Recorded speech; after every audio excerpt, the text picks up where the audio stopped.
There we are. Welcome back to Frank's Drum Cave. Today we have another lesson for you. We're going to learn how to layer sounds using the DTX502 module from Yamaha. This time, instead of just sticking to the module buttons in the little tiny screen like last time, we are going to use an iPhone that I just got with the Touch app, which is pretty amazing. You get the whole module, every single function on a full color screen. It's so much easier to see. The only thing you need to do now with the module itself is turn it on and turn it off. So on the first screen here, you're going to see all your kits. You can cycle through them by scrolling right to left. This also includes any custom kits that you've made or downloaded. So if I have Maple Custom highlighted, I can hit the edit button here. And then I'm going to go into detail and then kit voice. This is where you get to your layering settings. Top of the screen, under kit voice, it says snare head. That is the zone that I'm currently working on. If I hit something else, like say my tom 3, on the screen it changes to tom 3.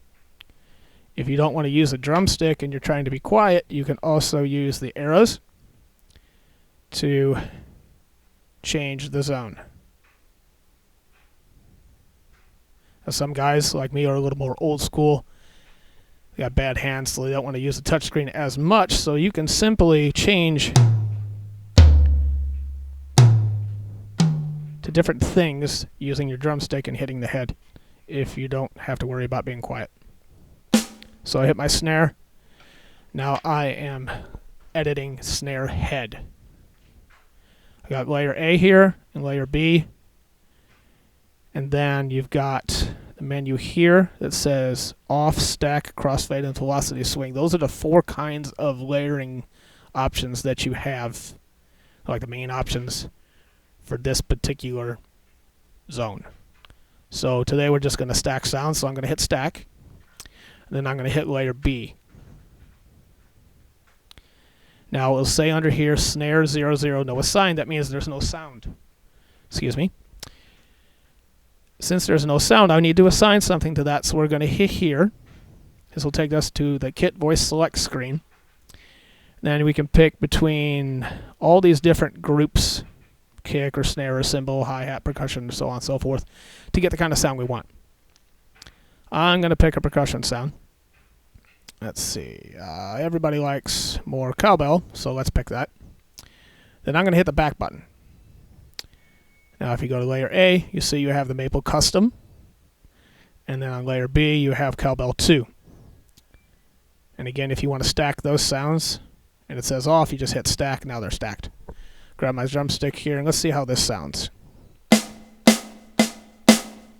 Okay, I'm not really hearing the cowbell.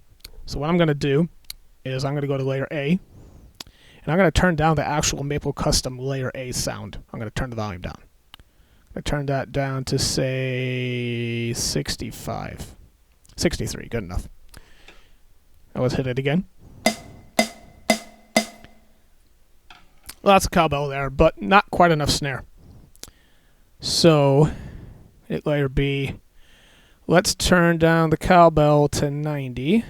Go back to layer A and turn the snare up to, say, 75. Let's see how that sounds.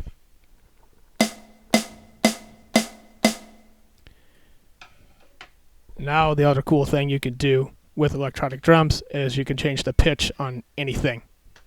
So I can individually tune each layer. So let's turn the snare drum down to like a 4.5 negative.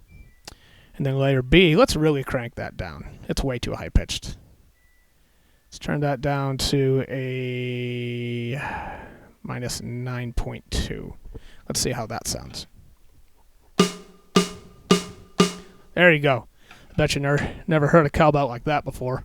If you wanted to, you could put some snare wires and sound a real cowbell, but it's not going to sound like that. And that's the huge advantage of electric drums, is that you can truly make any kind of sound you want.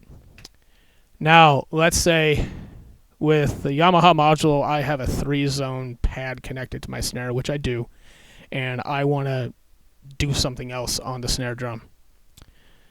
So let's hit the rim shot zone, I guess you could say. You hit that on the screen, you see open rim there. I guess that's zone 2 on the pad. Now again, if you don't want to hit it with your stick, you can use the arrow keys. Go from snare head, 1 over, that's your open rim. Let's see, layer A is going to be a maple open rim, but I don't like that. Let's say I want to do something different. So I'm going to pick this here, go to Kit Voice Select, and I'm going to put a oak custom open rim sound on the rim shot of my snare pad. And then on layer B, let's go with another percussion sound. Let's go with a low bongo. Hit the back button. Now on layer A, we've got our oak custom open rim for a rim shot. And on layer B, we have the bongo LSW, whatever that means. And then all I have to do is hit stack, and they are stacked. Let's grab our drumstick here. Hear how that sounds. Can't hear the bongo. Snare drum is way too loud. 121. Let's turn that down to a 95. Layer B is at 100.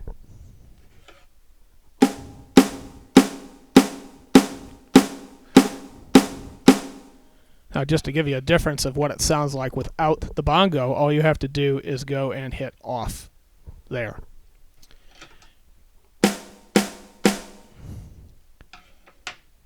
And we'll turn it back on by hitting stack. That's a pretty unique sound. Let's mess with it. Let's tune again. Let's go to layer A and let's crank the snare drum up to a +3.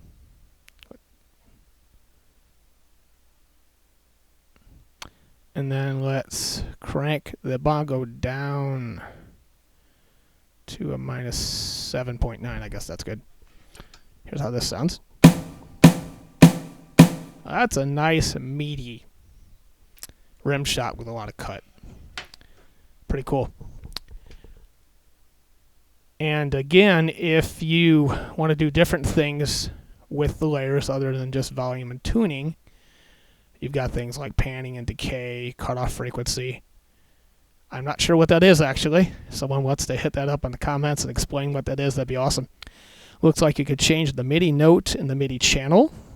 Great for recording MIDI or maybe using drum software with this. You can change the gate time, the amount of reverb that you send through, the hold mode, I'm not sure what that is, and then the alternate group, which I believe I have another lesson on. You can change the alternate group setting to on or off right from this screen without having to go deep diving into the module.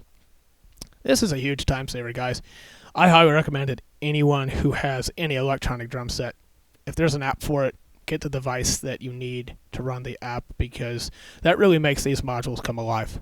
There's so many features and extras that you miss out on, and as well as time-saving devices that you miss out on if you're just running straight module. It's a huge advantage. I think a used iPad right now, an iPad 2 in decent condition, is about $125. And the last time I checked, all you need is iOS 7 to run the 502 Touch app.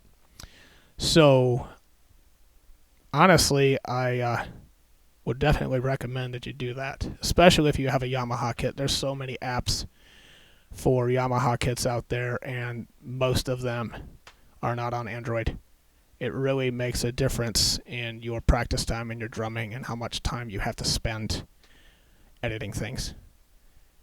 Anyhow, that's about all I have for today. Any questions or comments, please feel free to leave any feedback in the comments section that you want. Thanks for stopping by.